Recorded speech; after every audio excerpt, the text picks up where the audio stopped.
ภาพบรรยากาศบริเวณปราสาทบ้านเขาขาตำบลนาตาลอำเภอตะงอเนี่ยเจ้ามาเฮ็ดก่อกองพรแล้วมันก่อกองพร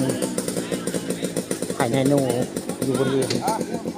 บ้านเขาขาตำบลตาลก็เรียกเขาจะมือกันบ้านกองพรเรียกที่ไหนกองพรจะเห็นเรียกแก่ไม้มาเห็นกองพรไปเรียกได้พากันมือได้บัดนี่คือภาพบริเวณปราสาทล่ะนี่มาเฮ็ดก่อกองพรนายโน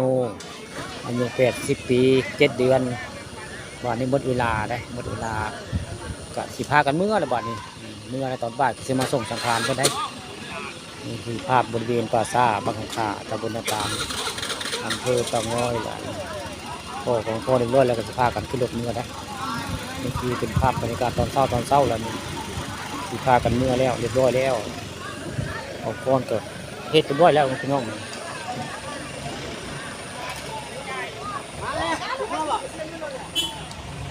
ใส่รถไถได้เก๋ไม่มาเห็ดเพื่อนเห็ดขี่ของโพนเผาไดโนอายุ80 ปี7 เดือนนี่ก็คือเป็นไทยมีคิดเรื่องเครื่องได้ลุงเนาะลุงจักความมีเครื่องได้